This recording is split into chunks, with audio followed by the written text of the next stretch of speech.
Hi, and welcome to show number 21 of the Cafecito Travel Talk, podcast where people share travel stories and adventures. My name is Tony Lloyd, and I'm your host.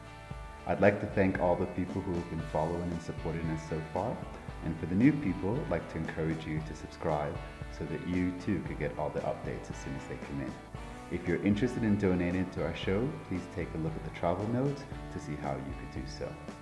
Also, take a look at the Facebook page to see our written travel stories. And if you're someone who has a story that you'd like to contribute either to the Facebook page or for a future podcast, please send us an email at elcafecitotraveltalks@gmail.com.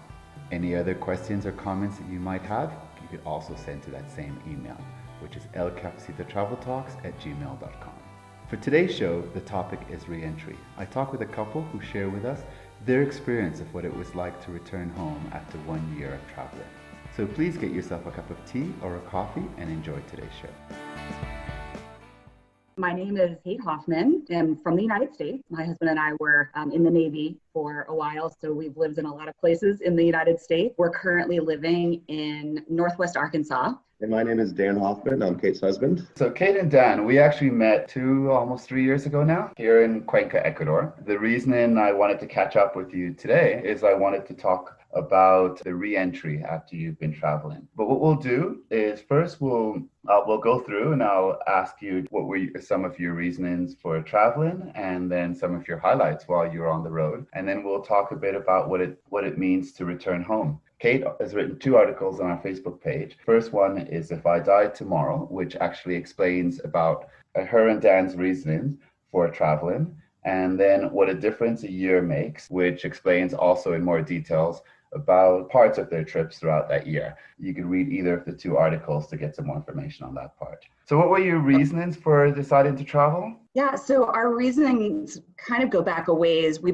probably both had the wanderlust for most of our lives. In fact, both of us joined the Navy because we wanted to travel extensively. And unfortunately, while we were in the Navy, we were in the Navy before and during September 11th. So a lot of ports were closed to American ships, and we didn't get to travel as much as we would have liked. So when we got out of the Navy and got married, we committed to each other that we were going to work as hard as we could so that we could retire early and do a lot of traveling after we retired. But then we had some experiences that reminded us you don't always know how much time you have to accomplish your goals. So we decided to take a full stop and take a year off to travel like we had planned to do after we retired. And we did that in 2017. Dan, could you start off with explaining us a little bit about how it was for that year when you were traveling? Well, it was before you actually do it, it seems like it's not possible. It's almost like a dream that is unattainable. So when we decided to pull the trigger and actually go through the process of leaving our job, selling our house, of selling most of our belongings, because we actually committed to ourselves that when and if we did get back to America, we would live a much simpler life, because we got caught up. I think like a lot of people, we got caught up in the more is better. So we were living in a very large house that was too much for us. We had too many things that were really not important. So we made a commitment. Not only are we going to change our life by travel, we're going to change our life overall. And the most positive thing I can actually say is we looked at each other one day after a pretty traumatic experience, and we both looked at each other's eyes and said, you know what, this is the time. We have to do this. And I got to tell you, that was the most freeing moment of our lives. After that moment, what happened next? How did you start off on your journey? What were some of the first places you saw? What were some of the maybe 2 or 3 things that you think were the top within the time that you were traveling? That's always a hard question, is what are the top places? How we decided to start. We bought a one-way ticket to Bangkok and decided to spend about a month in Thailand. And then while we were in Thailand is when we planned the rest of our year. We knew we wanted to spend 6 months in Asia and 6 months in South America. So we started planning that trip around some of these top sites that we wanted to see. Top ones that come to mind are going to Myanmar and seeing the temples of Bagan was like a dream. Mount Everest was another one. We knew we wanted to spend some time in Nepal. Trek, which was just incredible to see, at sunrise, to see the mountains and talk with the locals on the trail. And in South America, probably I think for me, the biggest highlight was the Galapagos Islands were just unbelievably legendary. Okay. And of course, the Cafecito. Cafecito was basically the first place we went to after the Galapagos. So it was the perfect way to rest a bit and regroup and to get your wonderful advice about where to go next in Ecuador. Oh, thank you. Okay. And Dan, what were you're on the same track? Those were your highlights also? I would say, it's so hard to describe. I would say Everest. It was just unbelievable because just to see the Sherpa life was just outstanding. Now, another thing that was just surreal to me was the beauty of Sri Lanka. We went there kind of on a whim after we left India. I don't know if there's a more beautiful country on the planet, truly. It's just breathtaking. And beyond that, I would say Machu Picchu. I know a lot of people have done it. I know it's kind of a trite answer, but to do the Old Inca Trail, we did it 3 days in the rain. It was kind of miserable, but the end result was unbelievable. It was beautiful. Okay. So now you had all these wonderful experiences in your year abroad. Did you already have a pre-date, or did you get to a certain point where you said, okay, it's time for us to go home? We had given ourselves a year. So we stuck with our timeline of a year. We were ending in South America, and we knew we wanted to go north to south from Colombia down to Uruguay. That was the last country that we visited and when we had to start making our plans to come back. Okay. So what was it like when you got to that point where you're like, okay, we're going to be going home in a month or a couple of weeks from now? What was that like?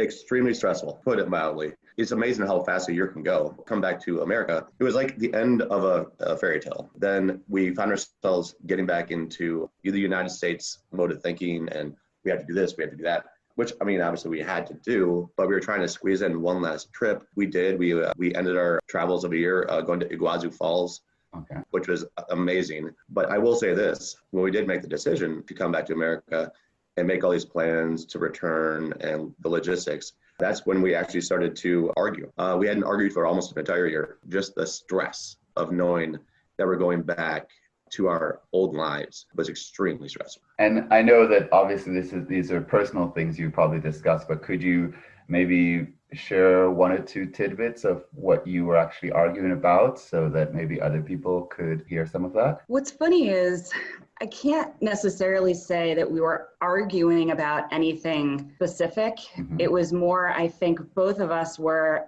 a bit lost in thought, picturing going back to our lives and kind of picking up the pieces. We didn't have a place to live, and I didn't have a job, and our families, frankly, were very unsupportive of us traveling in the first place. So I think we were both apprehensive about how we would be received by our families when we came back home.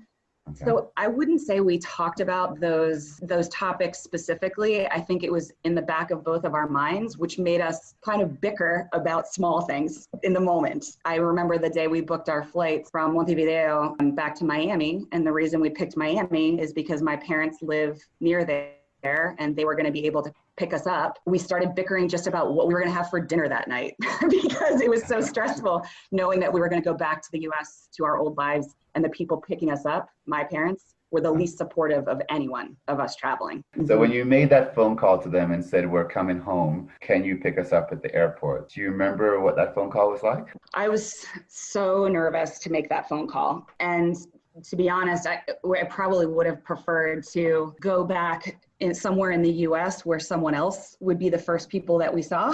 Okay. But it turned out that the least expensive flights back to the US were Montevideo to Miami. So I called my parents and I told them we would be landing in Miami and that we would appreciate if we could stay with them for a few days while we worry about picking us up at the airport. We'll fly into Miami, we'll find a bus, or we'll find a way to get to where you live 2 hours away. Don't worry about us. We're on our own. We understand that. And my parents were actually wonderful about it. They said, absolutely not. We want to pick you up in Miami. We can't wait to see you. We're so happy to hear that you're going to be back on American soil, because in their minds that meant safe. So they did end up picking us up in Miami, and they were wonderful about it. That's good news. Yes. That's very good. What we decided to do when we returned was to spend about a month traveling around the US, seeing our closest friends and family. Okay. We knew that once we got a little bit more settled, I was going to be, full on into the mode of interviewing and finding a job. We were going to be trying to find a place to live, and we knew things would get very busy and very real very quickly. So my parents were the first people that we stayed with when we got back. Okay. So Dan, what was going through your mind as you were flying in? Yeah, it was basically fear of the unknown because to reiterate what Kate said, we're coming back to our home country without a house. All of our belongings are in storage. Neither one of our parents were really receptive to the idea of our travel to begin with. And for instance, my father, he is a great man. And when we left, he says, I do not support this at all. However, as a parent, I will always support you in whatever you do. So my parents were actually really helpful in, storing a lot of our belongings and making sure that all of our mail and affairs were taken care of. And they were very happy to see us and very helpful, actually. We actually stayed with them for a few weeks while Kate was looking for work. All of our belongings were actually by where my parents lived. It was, for me, it was almost depressing coming back, but also a blessing because who gets to do what we just did? Things that we really see that most people are not ever able to see. Okay. You both mentioned a few minutes ago that Kate was going to be looking for work. How did you decide, okay, who would look for work first? Yeah. So a number of years ago, I was also in the corporate world, but Kate was always the lead career. And she was getting promoted about every year and a half to 2 years. And when she got promoted, that would move us to a new location. Now, that I was always starting over, like basically from the beginning. And that got very old very quickly. And that's actually why the last time we were in Arkansas, we decided, I needed something more of a transferable job. So I actually went to nursing school. So it's so transferable wherever we move to, I'll be able to gain employment. But Kate has been the lead career for all of our marriage. And so it's kind of a no-brainer for us. It was going to be her before work, and then I would follow up wherever we had landed. Okay, that makes perfect sense. Do you feel like you have checked off your list, the things you really wanted to accomplish from this year abroad? We had started our year with a life list of places we wanted to get to: Southeast Asia, Asia, and South America. And really, we hit most of them. Okay. So that was great news. I felt it very fulfilled coming home, and I didn't feel like there was this one place that was really nagging at me.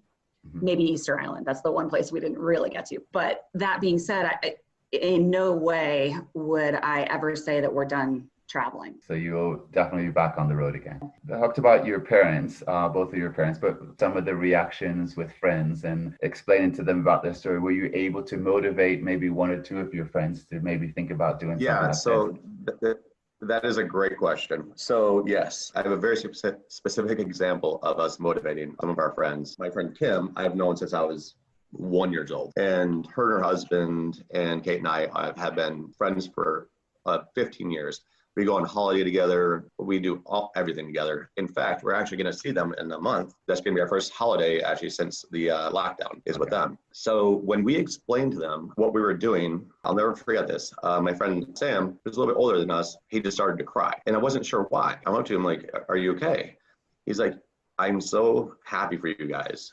And I'm so happy that you're pursuing your dream. And I'm so sad that I have never pursued my dream and what I wanted. I've been saying for years, I want to live in Florida. I want to live on the beach. Why can't I live in a place that I've always wanted to go while I'm stuck here in Chicago, where it's freezing cold all the time? Well, a few months after we left on our journey, we get on the phone with our friends Kim and Sam and realize they both have quit their jobs and found a place in Florida and have moved. And they decided, you know what, we're going to live life now because it is possible. So that was actually very cool. Oh, no, wow, that sounds interesting. When did you decide where you were going to live? When did you decide to start to find a house? What were some of those challenges like that? I decided to go back to the same industry that I had been in. So the industry that I'm in is consumer packaged goods, and that's where I've spent my career for about 15 years. What I had done while we were traveling, I had kept in touch with about 2 or 3 headhunters, folks that were big recruiters, told them what I was doing and that when I got back, I was going to be looking for work. So I kept in touch with them throughout the year a few times via phone and let them know my timelines. And then when I got back, I contacted those folks to say, how do we do this? Okay. And the recruiters were wonderful. They were excited about the fact that I was back, that they could start looking for placements, and there were a lot of opportunities available. All prospective employers are going to need to understand why you quit your job, why you traveled for a year, what you learned during that year. And you're going to need to be able to explain it very succinctly in an interview so that it comes across as a positive and not that I'm lazy or that I'm irresponsible or unreliable. So that I thought was great coaching during the interview process. We actually did do a show with Barbara from Czech Republic, who is a human resources person. And she talks a bit about that on the show also. And we will definitely touch that subject again in more shows. Do you remember one or two points that might have come up in one of your interviews? I tried to do was turn the traveling into a positive by explaining what I had learned. So one of the biggest skills that I believe Dan and I honed while we were traveling was problem solving. You may or may not speak the local language wherever you are. If an issue arises, you have to be able to solve it, and you're probably going to have to get creative to solve it. An example of that is when we were traveling in Laos, we were visiting the archaeological sites of the Plain of the Jars, which are very remote away from the closest town. And we had rented a moto to do it, and literally the moto split in half in the middle of this country road, miles away from the closest town.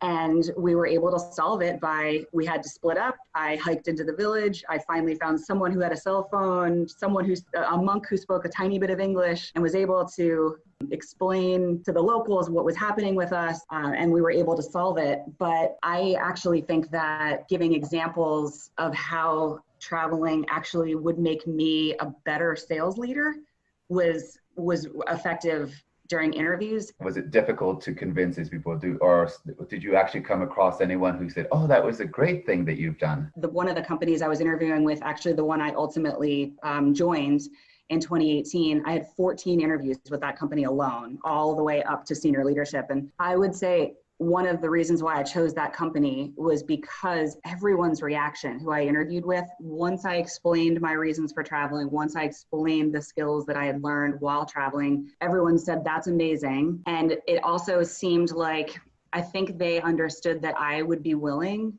in my personal life and my professional life to take calculated risks, which in sales can be a big asset. But there was one company that I interviewed with when I interviewed with the senior vice president for North America sales, and he got a little testy with me. And he actually said, you've been on holiday for a year, prove to me that you can survive here. And he was very aggressive about asking that question. I was pretty adamant about, yes, okay, I wasn't working for the last year, but it's not exactly a vacation. I wasn't, sitting on the beach all day and going out drinking every night.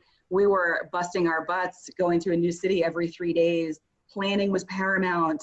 So yes, I haven't been working, but it was not exactly relaxing, and I can survive here. Always going to be people who think that you were just on holidays. But yes, it's very important, as you said, to go with the people who do understand what you've done. And they never will understand it. So it's not useful to think, oh, let me join this company and see if I can change their thinking. That's highly unlikely. Moved in to your new house, and how did you go about setting up your social circle? So when we moved back to Northwest Arkansas, we had actually lived here before. Okay. And we actually knew quite a few people here as well. February of this year, we actually moved to a different town within the same area. And we were just beginning to meet our neighbors and, become friendly with them. And then obviously 4 weeks later, everything shut down. So now we're kind of stuck in limbo. Our friends live decently far away, so we don't see them nearly as often. And the new place we live, we just wave to our neighbors. we really don't know them.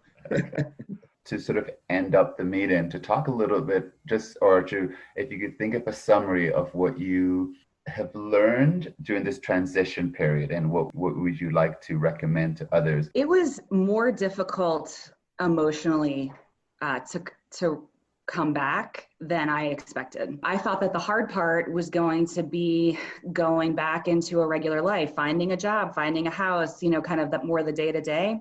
Okay. That part came together, I won't say easily, but probably easier than I expected. Emotionally, it was a little bit hard, I think, to be as energized and excited about the work I was doing as it had been before we left, because I was coming back off of this huge high, seeing a new thing every day, learning a new thing every day, eating a new food every day. And here I was kind of back into my day-to-day life. In all honesty, about a year ago, I'd been working at my company for about a year and a half when we got back. And I went through a pretty severe bout of depression. It was almost like a delayed reaction, sort of asking myself questions like, what's it all for?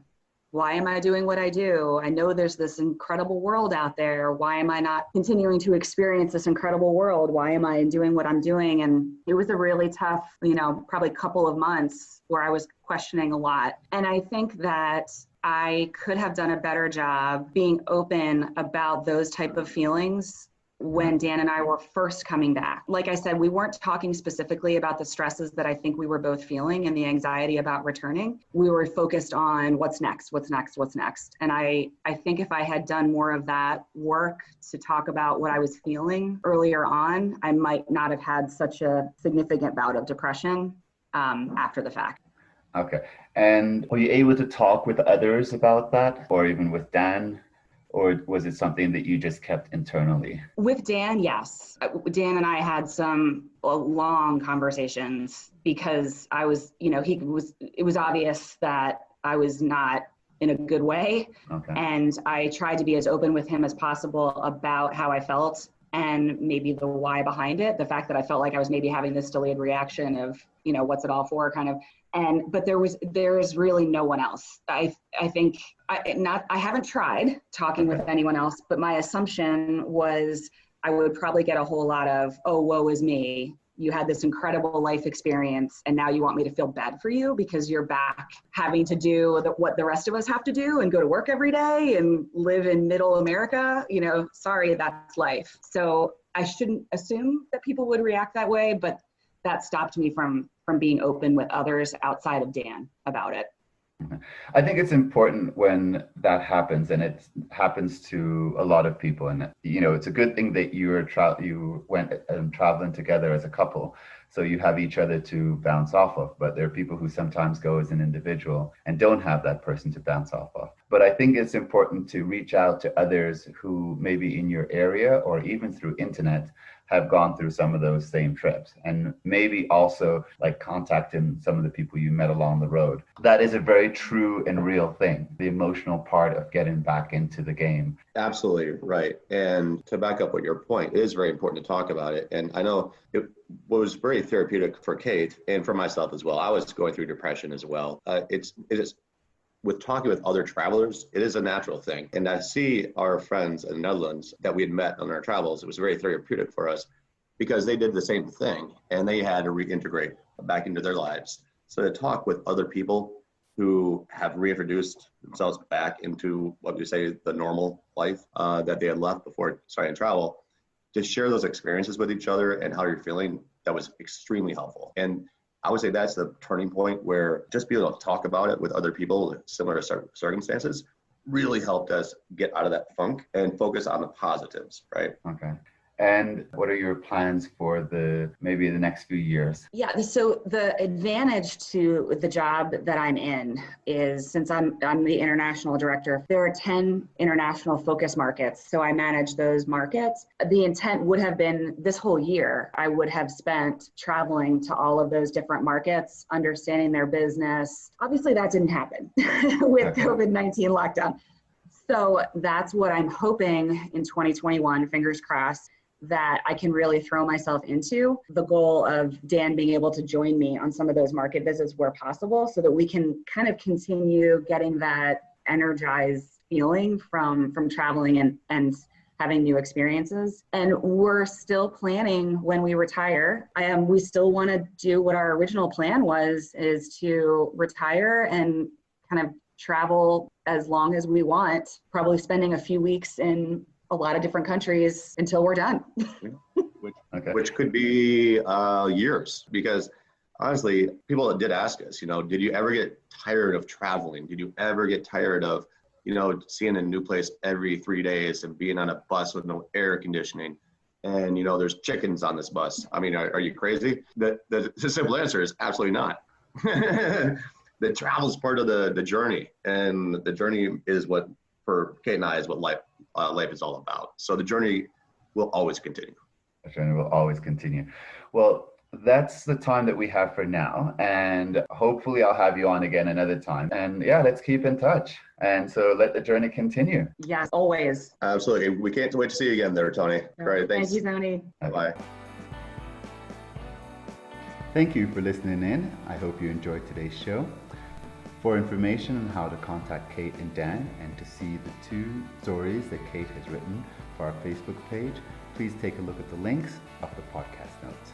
And if you're someone who would like to contribute a story, either for our Facebook page or a future podcast, please send us an email at elcafecitotraveltalks@gmail.com. Also for questions and comments at that same email, which is elcafecitotraveltalks@gmail.com. Anyone who would like to contribute a donation towards our show, please take a look at the podcast notes to see how you could do so. All donations will be greatly appreciated. For the people who have not done so as of yet, I'd like to encourage you to subscribe so you get all the future updates as soon as they come in. I look forward to someday meeting you here at the El Cafecito in Cuenca, Ecuador, or at our sister location in Quito. For now, please stay safe and all the best.